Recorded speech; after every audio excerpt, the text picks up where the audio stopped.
Good morning mga kangani. Ayan nga ho, nagising na ang inyong Disney princess. Agoy, mukha mang hindi Disney princess. Wala ding Disney princess na mala construction worker kumain. Ang laki ko po kasi kumain minsan. Ayan nga ho, ako'y bumangon na dyan para magbasa ng Bible. So, araw-araw po ako nagbabasa ng Bible para okay po yung personal na buhay-buhay natin. At the same time, yung spiritual life. Ang goal ko nga ho mga kangani ay mabasa ng cover to cover ang Bible. Kaya at least for chapters po ang nababasa ko sa isang araw. Ayan nga ho, pagkatas ko nga ho magbasa ng Bible, ay naglinis na ho ako ng kanal para matapos na po i-reg habang andyan pa po ang aking kapatid. Kaya nga ho, ay inagapan ko talaga ang pagising nang sa gayon ay may katulong po ako sa paglilinis dito sa kanal. Nang sa gayon po ay matapos na rin po ito. Ayun nga ho, inalis-walis ko na nga po iyan para maalis din po ang amoy. Napansin ko nga po dyan na sobrang tagal dumaloy ng tubig. Yung palang mga kangana ay meron pa palang mga basura dito sa likod, marami pong dahon-dahon. Kaya tinanggal ko nga ho muna iyan para po tuloy-tuloy ang pag-agos ng tubig. Kaya nga ho mga kangani ay pinagpatuloy ko po ang pagtatanggal ng mga dahon-dahon, ng mga buhangin, nang sa gayon po ay malinis at mabilis na po ang pag-agos ng tubig kung ito po ay aking wawalisan. Pagkatapos nga ho ay natusan ko ng aking kapatid na busa ng tubig at winalis-walis ko na nga ho yan at mukhang malinis naman, kaya pinagpatuloy ko lang hanggang sa matapos, hanggang dulo po iyan. Pagkatapos po ay binalik ko na po yung nakalagay dyan na yung bakal na yan. Tapos binalik ko na nga rin ho yung tabla, yung dating nakalagay dyan. Pagkatapos ho mga kangani ay akin pong dinakot at tinapon po yung mga buhangin na nakuha ko kasama po yung mga basura at tinapon ko po ito sa tabing dagat. Ayan nga, kung mapapansin nga ninyo, napakaganda ng view sa umaga dito sa Bilya. Ayan nga, pagkatapos nga po maglinis ay nag-toothbrush na po ako para hindi rin po mga may kanal ang ating hininga, baka pumamatay ang ating katabi. Ayan nga po, okay na nga po ang ating pagtututbrush at nagtimpla na nga ako ng kape dyan nang sa ganun ay makapagkape-kape na ako, malamigan po ang ating sikmura. Kung mapansin nyo po ay uso po talaga dito sa probinsya yung tinapay na sinasawsaw sa kape. So, kinamulatan ko po yan sa aking lola. Masarap naman ho siya mga kangani, yung ganyang lifestyle or ganyang style ng pagkakape. Ayan nga ho, pagkatas ko nga ho magkape, ako nga ho ay naglinis na. Ako po ay nagpunas-punas, nagwalis rin ho ako dyan. Tapos, tinapon ko na nga rin yung aming basura dyan. Pagkatapos po, One eternity later. nakaligo na nga ho ang inyong kangani. Ayan po ang aking pong gamit na sunscreen ay Aqua Bright. Para ho, hindi po tayo masyadong mangitim. Ayan nga ho, pagkatapos ko nga mag-ayos ay nagayak na rin ho ako papunta sa school. Hindi ko na po nabidyohan yung pagdadrive ko. Sobrang hirap po kasi ako lang mag-isa. Nung makarating pa ako sa school, napakaganda ng Gregorio Reyes National High School. Nakakamiss talaga mag-aral. Nakakamiss maging estudyante dito sa Gregorio Reyes National High School.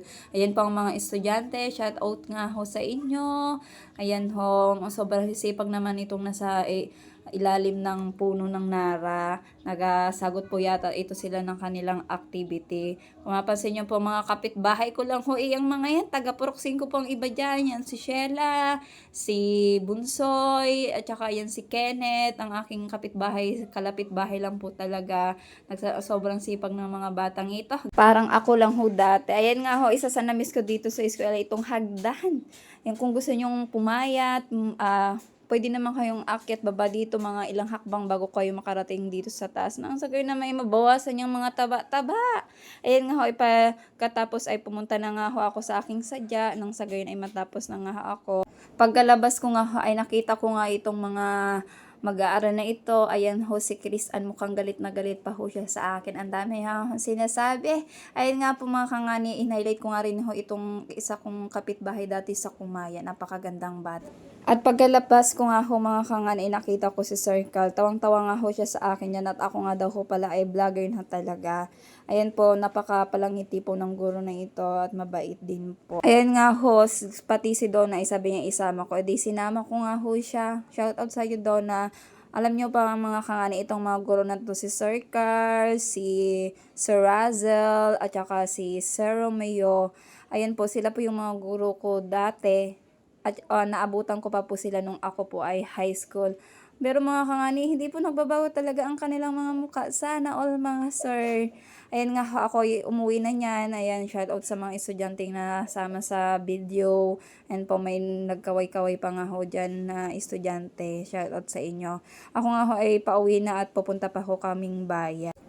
At ito naman hong mga grade 12 student mga kangana sabi isama ko daw ho sila sa video at i-shoutout. O shoutout sa inyo grade 12. Ayan nga ho, pumunta na nga ho kami sa bayan yan pagkatapos. Kung mapansin nyo po ay hindi na po ako nakapag-video nung palooban po. Gawa po ng hinabol po talaga namin yung po dapat namin puntahan.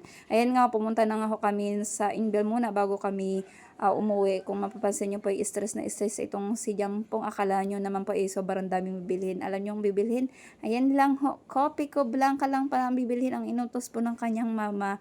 Sabi niya nga pag hindi niyo nabili baka mapagalitan siya. Ay pagkatapos ay pumila na nga ho yan siya sa cashier para makapagbayad. Ito naman ho, nakita ko rin po si Ate Rosa na taga Purok 3. May mga kasama nga ho siya. Sila ay namili na rin dito sa Enbel. Ayan ho, shout out po sa inyo.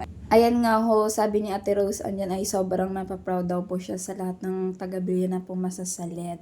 Ayan nga, parang kailan nga lang daw ho dati-dati ay kaklase niya po ako sa pag-uwit. Ngayon po ay pasado na po talaga. Ayan, salamat Ate Rose sa iyong pagbati sa amin.